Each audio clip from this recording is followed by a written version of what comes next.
Diz assim a santa palavra do Senhor. Pela fé, Abraão, quando chamado, obedeceu, a fim de ir para um lugar que devia receber por herança, e partiu sem saber aonde ia.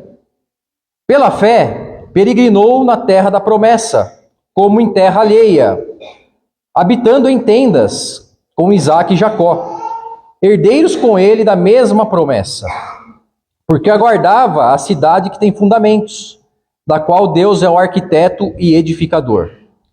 Pela fé também, a própria Sara recebeu poder para ser mãe, não obstante o avançado de sua idade, pois teve por fiel aquele que lhe havia feito a promessa. Por isso, também de um, aliás, já amortecido, saiu uma posteridade tão numerosa como as estrelas do céu, e inumerável como a areia que está na praia do mar. Todos esses morreram na fé, sem ter obtido as promessas, vendo-as, porém, de longe, saudando-as e confessando que eram estrangeiros e peregrinos sobre a terra.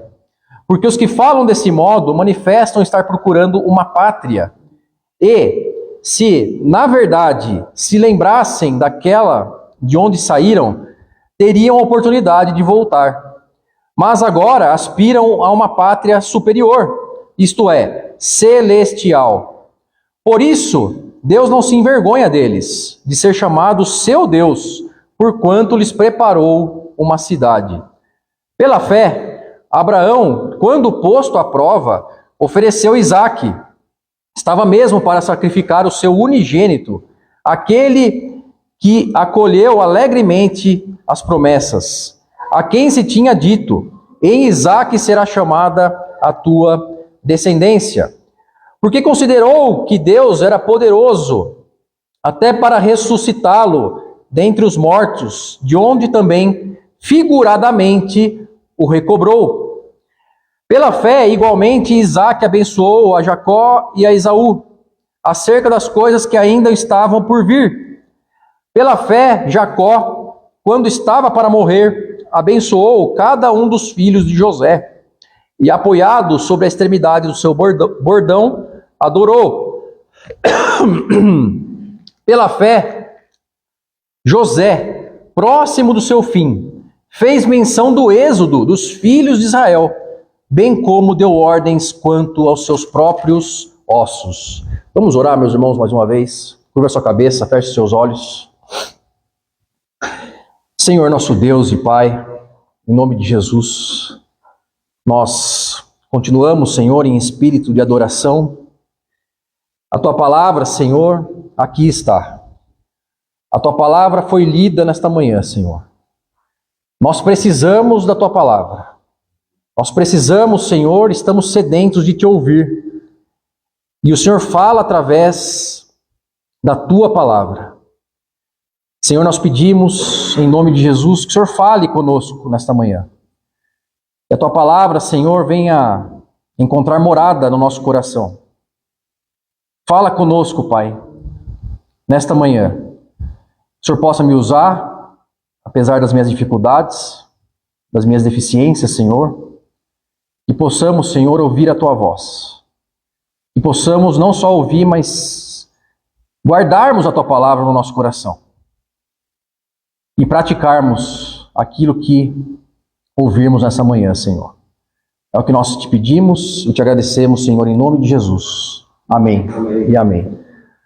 Meus irmãos, nós estamos chegando ao fim do livro de Hebreus.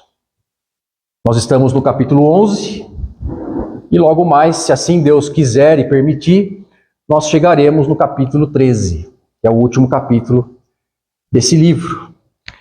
E nas últimas exposições do livro de Hebreus, nós vimos de maneira muito clara a questão da fé, do seu conceito, da importância da fé. E hoje nós veremos de novo sobre esse mesmo tema. E se Deus quiser e permitir, nas próximas 2 exposições, você ouvirá de novo sobre a fé, dada a importância desse tema para a nossa vida. E nós vimos alguns conceitos importantes sobre fé. Por exemplo, o justo viverá pela fé. Você que foi chamado por Deus, você que foi lavado e remido no sangue do Cordeiro, você vai viver, ou deveria, pela fé. E nós vimos também que sem essa fé é impossível agradar a Deus. Não tem como. Sem fé é impossível agradá-lo. E nós vimos a conceituação sobre fé, de que a fé é a certeza das coisas que se esperam e a convicção de fatos que não se veem. Isso é viver pela fé. E nós vivemos, meus irmãos, não sei se você percebeu, uma crise de fé no mundo. Não é só no Brasil, ao redor do mundo.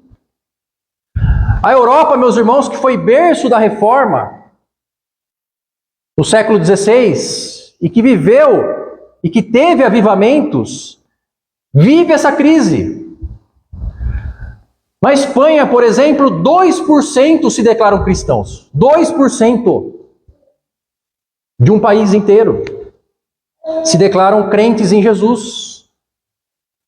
Na Inglaterra, 4% se declaram cristãos.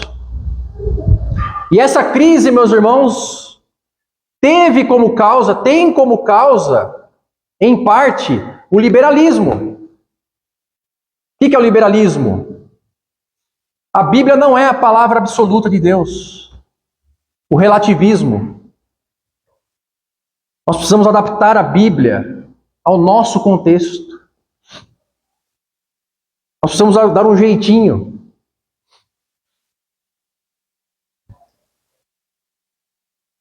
A Bíblia não é o absoluto. Deus é amor. Nós podemos aceitar certas coisas que a Bíblia condena. Não tem problema, Deus é amor. Esse foi uma das principais causas da crise de fé que estamos vivendo.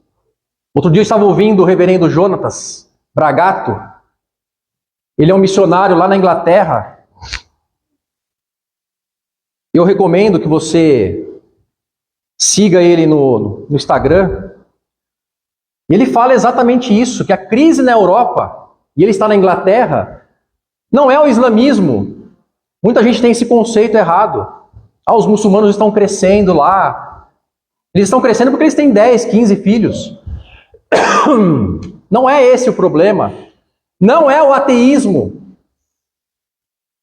É o misticismo. É o paganismo. Religiões que praticam a feitiçaria, a adivinhação, conquista essas pessoas. Vem aqui que nós vamos falar o seu futuro, o que vai acontecer na sua vida. Os Estados Unidos também, meus irmãos, que foi palco de avivamentos especiais, feitos por Deus, em especial no século XVIII, também vive essa crise de fé. A igreja fundada pelo pai do Jonathan Edwards, principal filósofo americano, um dos principais pregadores cristãos que nós tivemos, hoje tem uma bandeira lá, LGBT na frente.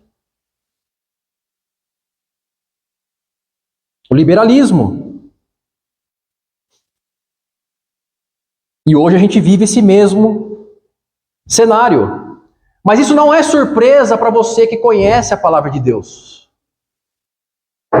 Em Lucas 18:8, Jesus diz o seguinte: quando eu regressar, porventura, acharei fé na terra? Ele não quer dizer, meus irmãos, que quando Jesus regressar não vai ter cristãos. Do contrário, ninguém seria salvo. Mas sim que nem todas as pessoas são cristãs. Nem todas as pessoas vão aceitar essa palavra. Nem todas as pessoas são ovelhas de Jesus Cristo. É isso que ele quer dizer. Porém, meus irmãos, a nossa fé precisa ser robusta. Você precisa ter firme as suas convicções, aquilo que você acredita, a razão da sua fé. Nós vimos aqui, meus irmãos, que sem fé é impossível, não tem como agradar a Deus. Não tem como. Logo, nós não podemos ser descrentes. O contrário da fé é a descrença. Nós não podemos ser descrentes ou viver duvidando. Você não pode viver assim. Você e eu não podemos ser descrentes ou viver duvidando. Em Tiago, capítulo 1, versículo 6, diz o seguinte: peça, porém, com fé. Peça o quê? A sabedoria para Deus. Peça, porém, com fé. Olha a palavra fé de novo. Em nada duvidando. Pois o que duvida é semelhante à onda do mar, impelida e agitada pelo vento. Versículo 7. Não suponha esse homem que alcançará do Senhor alguma coisa. Se você é duvidoso, você não vai alcançar nada de Deus. Se você é descrente, muito menos. Pois sem fé é impossível agradar a Deus. É claro que na nossa caminhada é normal que nós tenhamos momentos de uma fé que cambaleia. De uma fé que vai para cá, que vai para lá. Que até de vez em quando duvida um pouco. Senhor, será? Será, Senhor? Estou passando por isso, por aquilo. Mas você não pode viver assim. Tem gente que vive assim, meus irmãos. Outro dia, conversando com um amigo meu, um irmão, ele me disse o seguinte: eu tenho recursos para viver nos próximos 2 anos, guardado. Mas eu estou preocupado. O que vai ser daqui 2 anos? Como que eu vou pagar a escola das minhas filhas? Isso, aquilo outro. Meu Deus do céu! É a ansiedade que gera dúvida na providência do Senhor, no cuidado do Senhor. É uma ansiedade, uma dúvida que anula a fé. Daqui 2 anos, pelo amor de Deus, a gente nem sabe se a gente vai estar vivo.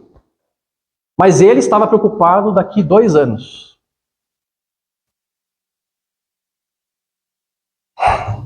Nós não podemos viver assim. Não podemos viver assim. Em Mateus 17, 20, abra lá. Deixa sua Bíblia aberta, irmãos, para a gente poder transitar nos textos.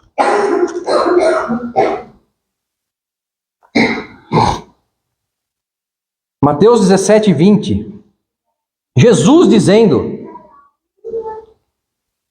e ele lhes respondeu: por causa da pequenez da vossa fé. Os discípulos não tinham conseguido expulsar o demônio. E eles questionam: por que, Senhor? Jesus diz: por causa da pequenez da vossa fé. Pois em verdade vos digo que se tiverdes fé como um grão de mostarda, direis a esse monte: passa daqui para colar, e ele passará. Nada vos será impossível. Mas essa casta não se espelhe senão por meio de oração e de Jesus. E de jejum. E de Jesus também. Oração e Jesus. A fé dos discípulos, meus irmãos, ela era pequena porque ela não estava baseada num relacionamento profundo com o Senhor Jesus ainda. E Jesus nos mostra aqui que uma pequena porção de fé, um grãozinho de mostarda, desse tamanho assim, ó, desse tamanho, Uma pequena porção da verdadeira fé, da fé baseada na submissão a Deus, um coração submisso a Deus, ela é eficaz. E a chave para isso, Jesus nos mostrou aqui, está na oração e no jejum. Oração, meus irmãos. A fé é demonstrada, Jesus nos mostrou, num coração que ora, num coração que busca a Deus. Não tem como você manter um relacionamento com Deus sem oração, sem buscar o Senhor, sem se ajoelhar aos seus pés, confessando os seus pecados, confessando as suas mazelas, adorando ao Senhor. Tem oração que você pode fazer só de adoração, não pede nada. Mas é lícito você pedir. É lícito você pedir para a sua vida espiritual, Senhor, que eu cresça no Senhor, que eu tenha fome e sede da Tua palavra, me ajuda, Senhor, aumenta a minha fé. E nos próximos versículos, meus irmãos, voltando para Hebreus 11:8, nós vamos ver grandes exemplos dessa fé que eu estou mencionando, grandes exemplos para nós. E hoje em específico, já no começo a gente vai ver o autor chamando atenção para a fé de Abraão. Veja lá, versículo 8. Pela fé, Abraão, quando chamado, obedeceu, a fim de ir para um lugar que deveria receber por herança, e partiu sem saber para onde ia. O autor chamando atenção aqui para nós, meus irmãos, da fé de Abraão. E foi essa fé de Abraão, robusta, confiante, a razão de Abraão prontamente obedecer ao chamado do Senhor. Ele obedece prontamente, sem resistência, sem questionar. E aqui nos mostra uma dupla evidência da fé de Abraão, a sua prontidão a obedecer e a sua perseverança em agir. Em agir, Abraão agiu. Ele se levantou e saiu da sua parentela, ele obedeceu a Deus. Obediência e ação. Ele não tinha opção, meus irmãos, a não ser obedecer ao Senhor. Deus mandou. Deus mandou, está mandado. Não tem como resistir. Não tem como ir para Tarsis. Vai ter que ir para Nínive. E pronto, acabou. Deus é soberano, é onisciente, onipotente. Quem é o homem para resistir? Não tinha opção. Isso demonstra a confiança de Abraão no Senhor. Nós devemos confiar no Senhor, irmãos. Confiar que Ele está no controle de tudo. Ele te chamou. Salmo 119, versículo 105. Lâmpada para os meus pés é a tua palavra e luz para os meus caminhos. A tua palavra é lâmpada para os meus pés. A tua palavra me dirige. A palavra do Senhor me dirige. É luz para os meus caminhos. Aqui uma primeira aplicação para nós, meus irmãos. Esse é um dos princípios da fé. E que a gente deve observar durante toda a nossa caminhada. Não intentar nada a não ser que Deus nos chame para isso. Não queira fazer nada conforme o seu próprio entendimento. Não queira fazer nada conforme o que você acha. Não faça nada que Deus não te chamou para fazer. Pois a chance de você se prejudicar é muito grande. Do contrário, aquilo que Deus te chamou para fazer, aquilo que Deus está te ordenando, vá e faça. Cumpra o seu chamado. A palavra nos mostra que ele partiu sem saber para onde ia. Ele largou tudo, irmãos. Largou pai, mãe, família, casa, conforto. Largou tudo. Imediatamente. Confiando na providência, na soberania do Senhor. Demonstrando uma rara prova de fé. Quando fala de fé, normalmente a gente fala de Abraão, irmãos. Vem Abraão na nossa mente. A fé desse homem.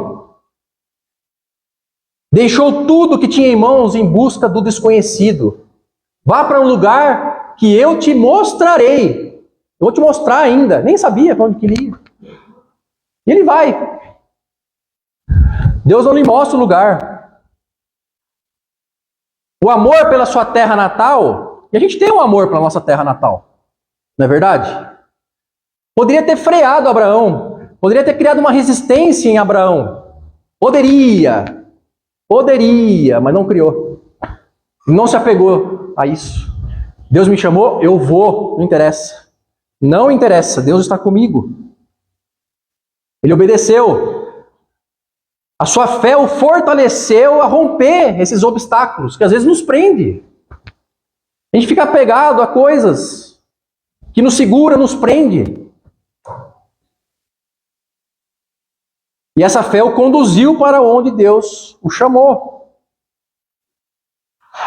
Versículo 9. Pela fé, sempre pela fé, peregrinou na terra da promessa, como em terra alheia, habitando em tendas, com Isaac e Jacó, herdeiros com ele na mesma promessa. O autor aqui enaltece a perseverança de Abraão. Pois a condição de peregrino, meus irmãos, é contrária à promessa. E ele diz, com Isaac e com Jacó. Não quer dizer que estava junto com Isaac e com Jacó na mesma tenda, ao mesmo tempo.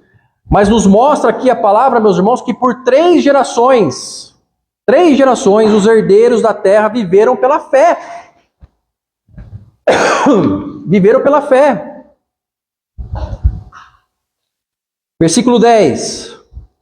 Porque aguardava a cidade que tem fundamentos, da qual Deus é o arquiteto e edificador.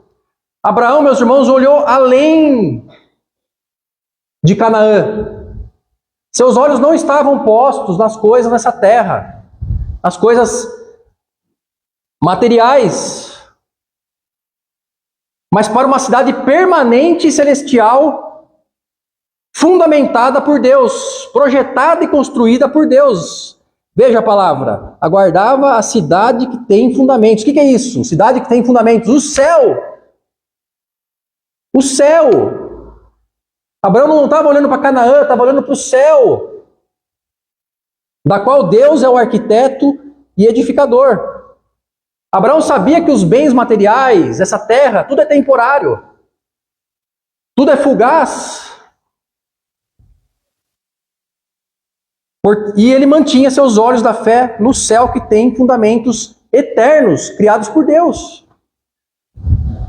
Colossenses 3, 1, 2, o apóstolo Paulo falando aos Colossenses: portanto, se fosses ressuscitados juntamente com Cristo, buscai as coisas lá do alto, onde Cristo vive, assentado à direita de Deus. Pensai nas coisas lá do alto, não nas que são daqui da terra. Onde estão os seus pensamentos, meus irmãos? Onde está? Será que está fundamentado só nas coisas aqui da terra? Você só pensa nas coisas aqui da terra? Você só pensa nas coisas materiais? As conquistas? A compra? O diploma? Não estou falando que você não tem que buscar isso. Você não tem que buscar melhorar no seu trabalho, no seu serviço, fazer com excelência, ser o melhor. Não estou falando isso. Eu estou falando que isso não é a sua prioridade. A sua prioridade é o céu, é o reino, é a pátria celestial.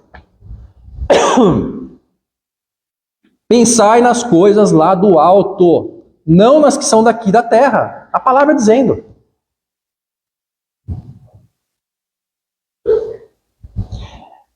E aí a gente vê, meus irmãos, que a questão da fé, ela se aplica às mulheres também, igualmente. Não está falando só de Abraão. Homem e mulher. Igual. Versículo 11. Pela fé também, a própria Sara recebeu o poder para ser mãe, não obstante o avançado de sua idade. Por que Sara recebeu? Olha agora. Pois teve por fiel aquele que lhe havia feito a promessa. Mas Gustavo, peraí. Estou lembrando de um fato agora. Sara não riu do anjo? Não riu do anjo, quando o anjo falou que ela ia ser mãe? Não caçoou do anjo? Não duvidou? Não deu risada duvidando? Como é que está falando aqui? É uma contradição aqui que eu estou vendo. Meus irmãos, a Bíblia não tem contradição nenhuma. Nenhuma. Na verdade, você lembra que quando Sara riu, ela foi o quê pelo anjo? Repreendida. E assim que ela foi repreendida, ela corrigiu a sua desconfiança. A sua desconfiança deu lugar à fé. Eu creio, Senhor. Eu creio que de alguma forma eu vou gerar. E aqui mais uma aplicação para nós. E Calvino comentando esse trecho. Uma aplicação para nós. Ele diz assim: mesmo quando nossa fé vacila ou tropeça um bocadinho, ela pode vacilar. Lembra que eu falei? Ela pode tropeçar um pouquinho. Mesmo que a nossa fé vacile ou tropece um bocadinho, não deixamos de ser aprovados por Deus. Contanto que não demos vazão à nossa desconfiança. A desconfiança não pode dominar o seu coração. Você não pode viver desconfiado. Ai, será, Senhor? Será, Senhor? Creio, não creio, creio, não quero, não creio. Vive assim. A desconfiança não pode dominar o nosso coração.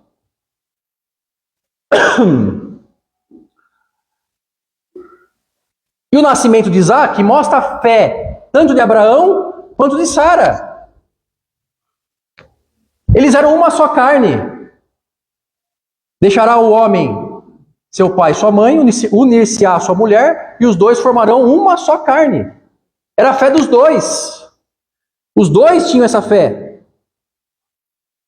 Os dois teve por fiel, como diz a palavra aqui, aquele que fez a promessa, o Senhor. Meus irmãos, não existe fé sem a palavra de Deus. Não existe.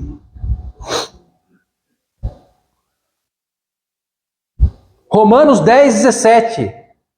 Um texto conhecido. E assim, a fé vem por onde? Por ouvir. E ouvir o quê? A palavra de Deus. A fé, ela nasce no seu coração ao ouvir a palavra de Deus, ao que você está fazendo aqui hoje, nessa manhã. O Espírito Santo toca os seus ao ouvir a palavra e nasce a fé no coração. Mas ela vem pelo ouvir.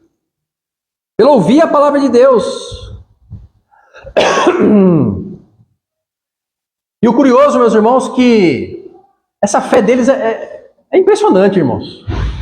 Não podia sair nada de Abraão e de Sara. Não podia sair nada deles, naturalmente falando. Veja lá, versículo 12. Por isso, também de um, aliás, já amortecido. Amortecido. Abraão era estéril. Abraão não tinha capacidade reprodutiva. Não tinha. E Sara era estéril. Então, humanamente falando, não tinha como. Mas eles tiveram por fiel quem fez a promessa. Versículo 13. Todos esses morreram na fé, sem ter obtido as promessas, vendo-as, porém, de longe e saudando-as, e confessando que eram estrangeiros e peregrinos sobre a terra. Todos esses, quem é? Todos esses. Abraão, Sara, Isaque e Jacó. Os patriarcas, meus irmãos, eles viram o reino espiritual de Cristo. De longe, nós vimos a palavra. Porque no Antigo Testamento, eles esperavam a vinda do Messias. Eles criam em Jesus. Eles criam em Cristo. E essa visão, eles viam, como diz a palavra aqui, de longe. Mas eles viam, eles criam. E essa visão, meus irmãos, olha que privilégio nosso, está próxima a nossa, porque Jesus já veio. E ele vai voltar. E essa visão se encontra tão próxima de nós, meus irmãos. Pense nesse privilégio. Para quê? Para que nós perseveremos. Perseveremos nesse caminho. Aquele que perseverar até o fim será salvo, diz a palavra. E a palavra nos diz aqui que eles confessavam que eram estrangeiros e peregrinos sobre a terra. Ou seja, o autor conclui que ao falarem desse modo, eles estavam demonstrando que eles tinham uma pátria superior, a Canaã celestial. Eles eram peregrinos, forasteiros, estrangeiros. Davi fala isso, meus irmãos, em 1 Crônicas 29:15. Diz assim: porque somos estranhos diante de ti e peregrinos, como nossos pais, como as sombras são nossos dias sobre a terra, e não temos permanência. Nós não vamos ficar aqui a vida inteira. Nós não somos eternos aqui nessa terra. Somos peregrinos. Somos forasteiros. Mas e no Novo Testamento? Tem alguma coisa sobre isso? Tem. 1 Pedro 2,11. 1 Pedro 2,11. Amados, exorto-vos como peregrinos e forasteiros, que sois, a vos absterdes das paixões carnais, que fazem guerra contra a alma. Somos peregrinos e forasteiros. O projeto de quinta-feira, pequenos, peregrinos. Glória a Deus por isso, irmãos. Que nome maravilhoso. Peregrinos, as crianças também. Os adultos e as crianças, o povo de Deus, por completo. Pequenos peregrinos, forasteiros. E aí no versículo 15, meus irmãos, diz que os patriarcas, eles teriam muitas oportunidades para voltar ao seu país de origem. Veja lá. E se na verdade se lembrassem daquela de onde saíram, teriam a oportunidade de voltar. A tentação, meus irmãos, de você voltar para onde você saiu é muito grande. É o que a palavra nos mostra. Eles teriam a oportunidade de voltar de onde eles saíram, de voltar para o conforto onde eles estavam. Mas se eles tivessem feito isso, eles teriam anulado a fé com Deus e perdido a promessa que Deus tinha feito para eles. Pensando nisso, eles não regressaram. Eles não recuaram. Continuaram. E nós vimos aqui, algumas semanas atrás, na exposição do pastor Lucas, ainda em Hebreus, veja aí, capítulo 10, versículo 38. 38, veja. Todavia, o meu justo viverá pela fé. E, olha agora, se retroceder, nele não se compraz a minha alma. Você não pode retroceder. Você já foi chamado. Não tem volta. Não tem volta, irmãos. Não adianta. Há aqueles que se desviam por um tempo, mas se são eleitos, se são chamados, se são escolhidos do Senhor, pode passar o tempo que for. Ele volta, assim como o filho pródigo. A parábola do filho pródigo. Portanto, se você tem um filho, uma filha, um parente, esquente a cabeça. Continue orando. Ore em favor deles. Busque. Busque a misericórdia do Senhor. Mas não recue.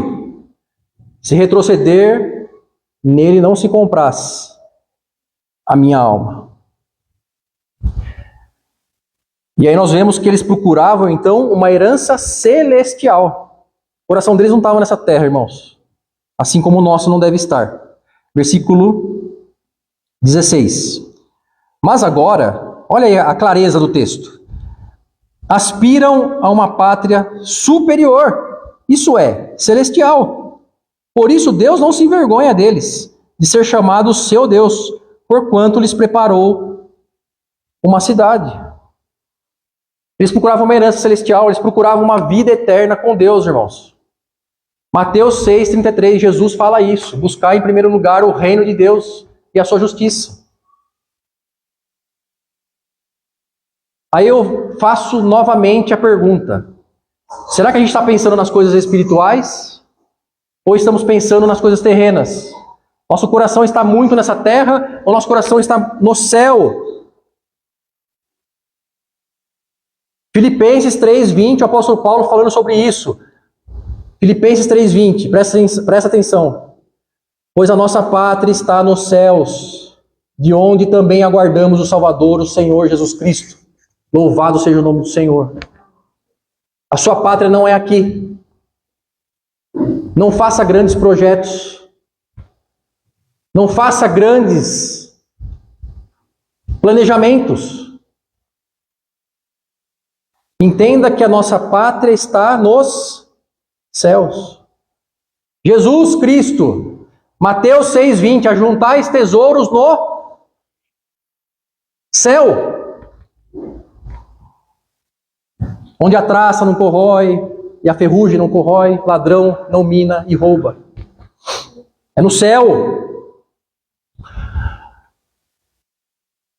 E aí a gente vê outro exemplo de Abraão. Se ficasse só na questão de largar tudo para trás e avançar, já estaríamos praticamente satisfeitos. Mas continua. A prova de fé de Abraão continua. E é uma prova de fé, meus irmãos, sem precedente. Versículo 17, veja lá. Pela fé, Abraão, quando posto à prova, ofereceu Isaque. Estava mesmo para sacrificar seu unigênito, aquele que acolheu alegremente as promessas. A prova de fé agora sobe e muito de nível. Imagina, meus irmãos, você que é pai e mãe. Imagina agora, você que é pai e mãe. Deus dizendo para você: entrega seu filho, seu único filho. E novamente, Abraão, sem pestanejar, ele vai com Isaque. É um exemplo, meus irmãos, de fé que dificilmente se encontra. Essa fé de Abraão, dificilmente se encontra. Mas Abraão já havia demonstrado antes provas da sua fé. Provas do tipo de pessoa que ele era. Só que Abraão não tinha nada, meus irmãos. Lembra que ele saiu de lá, abandonou tudo, e ele não tinha nada, ele vivia em tenda. Ele vivia forasteiro e peregrino. Ele com o sara ia mudando. Tirava as estacas e ia para outro lugar. Ele não tinha nada, mas ele tinha uma coisa que ninguém podia tirar dele. E é o principal: a sua fé. Você pode perder tudo, meus irmãos. Tudo, materialmente falando. Lá no Rio Grande do Sul, teve gente que perdeu tudo, do dia para a noite. Imagina. Coisas que você levou a vida para construir, a vida para comprar, numa fração de segundo, acabou, perdeu. Mas uma coisa não pode ser tirada: a fé em Cristo Jesus. E aí eu destaco 3 pontos aqui desse texto. Já estou caminhando para o fim. A obediência. Uma fé robusta, uma fé que obedece. Abraão não hesitou, meus irmãos, em obedecer. Ele cumpriu totalmente o pedido de Deus. E olha agora, ele demonstrou que o seu amor para com Deus estava acima do seu amor para com o seu próprio filho. Filho da promessa, Deus prometeu. Mas o amor de Deus, por Deus, de Abraão, era maior do que seu próprio filho. Mas Abraão, número 2, recebeu a promessa. Isaque era o filho da promessa. Mas como assim? O Senhor disse que faria uma grande descendência de mim, de Isaque. Como agora o Senhor está pedindo Isaque? Isso vai ser quebrado. Com a morte de Isaque, a linhagem dos crentes estaria acabada.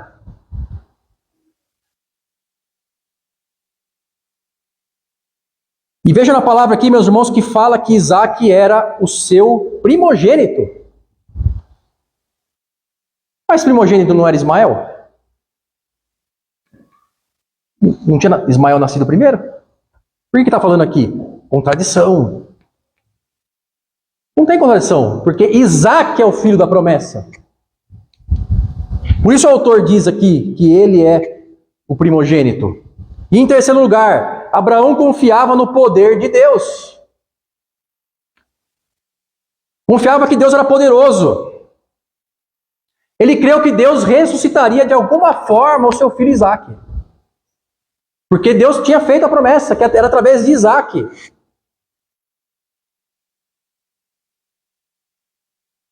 Olha que maravilha, irmãos. Presta atenção. Gênesis 22, 5. Capítulo 22, versículo 5. Abraão então disse aos seus servos: esperai aqui com o jumento. Eu e o rapaz iremos até lá. Olha agora. Está no telão. E havendo adorado, voltaremos para junto de vós. Que fé é essa, irmãos? Deus tinha pedido para sacrificar ele, mas ele fala lá, nós voltaremos, de alguma forma a gente vai voltar. Louvado seja o nome do Senhor Jesus, irmãos. E Isaac não tinha como escapar do decreto. Deus falou para Abraão, me dê o seu filho Isaac, sacrifica ele. Ele não tinha como escapar. Somente Deus podia salvar a sua vida. Por isso que a palavra diz aqui, final do versículo 19. De onde também figuradamente o recobrou. Isaac estava morto, irmãos. Mas ao anular a sentença, Deus o ressuscitou. É isso que a palavra está dizendo, figuradamente. Deus o trouxe de volta. Deus o ressuscitou. E assim cumpriu a promessa, a fé de Abraão lá. Nós voltaremos. Nós voltaremos para junto de vocês. Versículo 20 e 21, meus irmãos. Assim como essa fé foi transmitida a Abraão, todo esse cenário que foi passado para vocês, essa fé também foi transmitida a Isaac. Veja lá, versículo 20. Pela fé, igualmente, Isaac abençoou a Jacó e a Esaú, acerca das coisas que ainda estavam por vir. Versículo 21. Pela fé, Jacó, quando estava para morrer, abençoou cada um dos filhos de José, e apoiado sobre a extremidade do seu bordão, adorou. Então, nesses versículos aqui, meus irmãos, o autor mostra as bênçãos patriarcais. A promessa era para todos eles. Veja que no caso, a bênção ela se direcionou não para Ismael, no caso de Abraão, dos filhos de Abraão, não para Ismael, mas foi Isaac que recebeu a bênção. No caso de Isaac, não foi Esaú, mas foi Jacó. No caso de Jacó, não foi Rúben, que era o primogênito, mas foi José por intermédio de seus filhos, Manassés e Efraim. E por último, não foi Manassés o primogênito que recebeu a bênção, mas foi Efraim. Olha que confusão. Deus não estipulou a questão da primogenitura? Meus irmãos, Deus não está preso às regras que Ele mesmo criou. Ele é onisciente, onipotente. Ele faz como Ele quer, quando Ele quer, da forma que Ele quer. Então o amor de Deus, ele independe dessas regras a respeito da primogenitura. Mas o que prevalece então? Eles aparecem como heróis da fé por conta da fé deles. O que fez a diferença foi a fé de Isaac, de Jacó, de José, com base nos seus filhos. De Efraim, a fé de Efraim. E aí, versículo 22, meus irmãos, para encerrar. Que final maravilhoso. Preparando esse sermão ontem.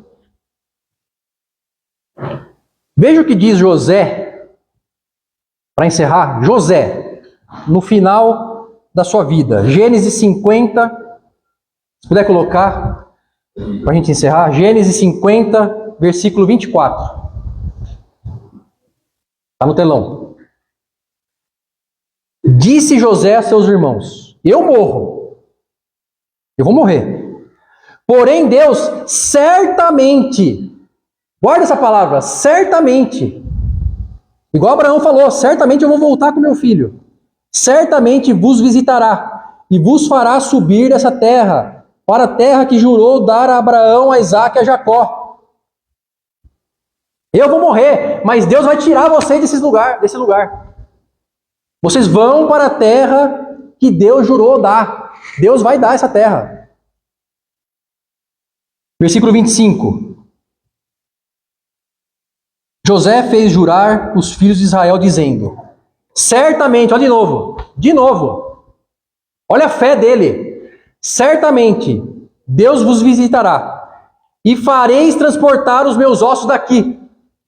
Meus ossos não vão ficar aqui no Egito, eu vou com vocês. Vocês vão levar meus ossos, e levaram mesmo. E foram, e deu certo. E levou os ossos de José. Então a ordem de José, meus irmãos, não era um ato de superstição. Vocês têm que levar meus ossos porque é algo místico, supersticioso. Mas era um ato de fé. Ele cria que Deus ia cumprir a sua palavra. De dar essa terra para o povo, a Canaã. E agora, para encerrar mesmo, meus irmãos, nós também precisamos exercitar essa fé.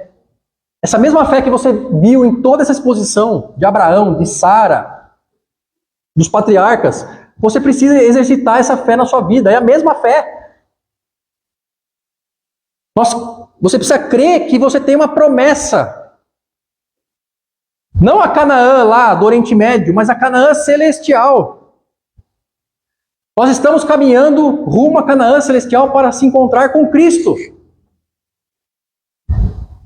Você não pode esmorecer nessa fé, nessa crença, nessa convicção. E assim como Deus preparou um lugar para eles, Ele preparou um lugar para você. Para você, pastor Lucas, para você, Val, para você, Fábio, para você, Alessandra, para você, Jéssica, para você, Mateus, para você, Lara, para você, Paulinho. Ele preparou um lugar para você. Para todos vocês, para todos nós. Não se esqueça disso. João 14, 1, 3. Não se turbe o vosso coração.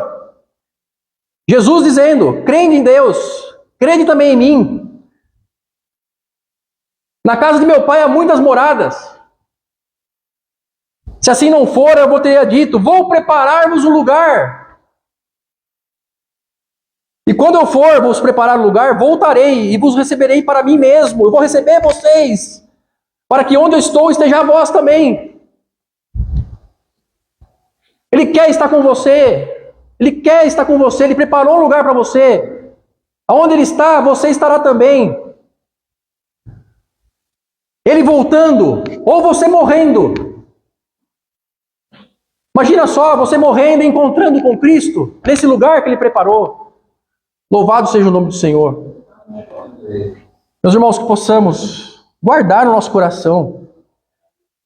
A fé, ela cambaleia, é normal, somos carne, somos pecadores, miseráveis. Estamos em processo de santificação. Mas santifique-se, ore, busque, persevere. Vai valer a pena, irmãos. Vai valer a pena essa caminhada. E Ele preparou um lugar. E em nome de Jesus, estaremos nesse lugar com Cristo reinando durante toda a eternidade. Vamos lá.